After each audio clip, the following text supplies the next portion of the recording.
So இப்போ பார்த்தீங்கன்னா, நம்ம விடாமுயற்சி படத்தோட ரிலீஸ்க்காக ஃபேன்ஸ் எல்லாம் தெரிய லெவல்ல வெயிட் பண்ணிட்டுருக்குறோம். அண்ட் அதே மாரி அடுத்தடுத்து பார்த்தீங்கன்னா, நம்மளுக்கு விடாமுயற்சி படத்துலேருந்து மேசிவான அப்டேட் தரதா லைக்கா வந்து பிளான் பண்ணி வச்சிருக்காங்க. ஸோ 41 டேஸ் தான் வந்து விடாமுயற்சி படத்தோட ரிலீஸ் வந்துருக்குது அப்படின்றதுனால, இந்த படத்தோட ஃபர்ஸ்ட் சிங்கிள், செகண்ட் சிங்கிள் இந்த மாரி வேற லெவலான அப்டேட்ஸ் பார்த்தீங்கன்னா, அடுத்தடுத்து நம்மளுக்கு ஷேர் ஆக போகுது. ஸோ இந்த மந்த் ஃபுல்லாவே பார்த்தீங்கன்னா, ஒரு பயங்கர வைபா இருக்கணும் அப்படின்னு சொல்லிட்டு ஏகே ஃபேன்ஸ் எல்லாம் முடிவு பண்ணிட்டோம்.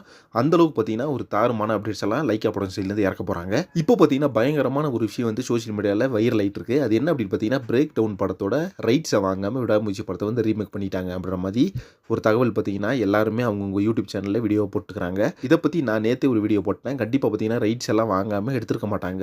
இது வந்து ரீமேக்காக இருந்தால். ஆனால் பார்த்தீங்கன்னா, என்ன பொறுத்தளவுக்கு இது ரீமேக்காக இருக்காது. அப்பட்டமான காப்பியாக இருக்காது. மகிழ் திருமேனி அவரோட ஸ்டைலில் சம்பவம் பண்ணியிருப்பார் படத்தில்.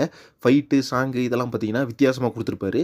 ஸோ அதனாலேயே பார்த்தீங்கன்னா, இந்த படத்துக்கு அந்த காப்பி ரைட் அப்படின்றது கண்டிப்பாக வராது கைஸ். இதை தான் வந்து நான் சொல்கிற ஒரு விஷயம். அது மட்டும் இல்லாமல் பிரேக் டவுன் படத்தோட அப்பட்டமான காப்பியை வந்து யாருனாலையும் எடுக்க முடியாது. ஏன்னா இந்த உலகத்தில் ஒரிஜினல் அப்படின்றது எதுவுமே கிடையாது. ஒன்றை பார்த்து ஒன்று காப்பி அடிச்சு எடுக்கிற ஒரு படங்கள் தான். ஸோ இந்த படத்தை பொறுத்தளவுக்கு பிரேக் டவுன் படத்தோட ஒரு காப்பியாகவே இருந்தாலும் மகிழ் திருமேனியோட சம்பவம் அப்படின்றது கண்டிப்பாக உள்ள இருக்கும். ஏன்னா மகிழ் திருமேனி சாதாரண டாக்டர் கிடையாது. ஒரு வெறித்தனமான சம்பவம் பண்ணியிருப்பாரு. அது எல்லாத்துக்குமே தெரியும். ஓகே ஃப்ரெண்ட்ஸ், இப்போ பார்த்தீங்கன்னா நம்ம அனிருத் அவரு பார்த்தீங்கன்னா ஃபர்ஸ்ட் சிங்கிள், செகண்ட் சிங்கிள் இதெல்லாம் பக்கம் ரெடி பண்ணிட்டாராமா. இதை பற்றி எப்போ நம்மளுக்கு அப்டேட்ஸ் எல்லாம் கிடைக்குது அப்படின்னு சொல்லிட்டு வெயிட் பண்ணி பார்க்கலாம். நெக்ஸ்ட் ஒன் பண்ணுறேன். Thank you very much friends.